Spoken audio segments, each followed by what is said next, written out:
काशफा की जगह मेरे घर में ही नहीं, मेरे दिल में भी है। तुम्हारी कोई साजिश कामयाब नहीं होगी। उस लड़की ने मेरी कितनी बेइज्जती की। क्या बकवास की? आप ही आ गई, तुमसे मिलने आ रही। मैं अपनी आप ही को इसी सिलसिले में आपसे मिलवाना चाहता हूँ।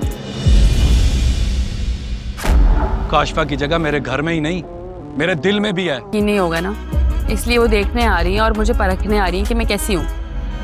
कानों से सुना है, लेकिन उसकी माँ को कटहरे में नहीं लेकर आए। मैं अपने और उसके दरमियान एक मजबूत रिश्ता कायम करना चाहता हूँ। और अर्शी के बाप ने दूसरी शादी तो कर ली है, लेकिन आज तक काशफा को समझ नहीं सका कि वो किस हद तक उसके घर में फूट डाल रही है, उसकी बेटियों की किस हद तक दुश्मन है, उसको अभी तक समझ नहीं आए।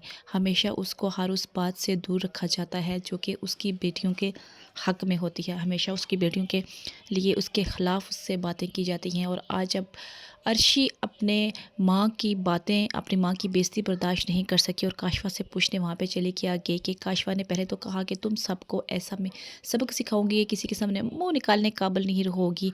और जब उसका बाप यानी कि अर्शी का बाप काशफा का हस्बैंड सामने आता है तो वो फिर से नाटक करना शुरू कर देती है और उसके सामने कहती है कि तुम मेरी बेइज्जती कर रही हो, ये कर रही हो, वो कर रही हो। यानी कि वो अर्शी को अपने बाप की नज़रों से गिराने में कोई कसर नहीं छोड़ती। उसके साथ उसकी माँ भी मिली हुई ही होती है। आने वाले एपिसोड में हमें दिखाया जाएगा जहाँ पे अब अर्शी का रिश्ता भी आ जाएगा और अर्शी की माँ क्या उस पर रिएक्ट करेंगी।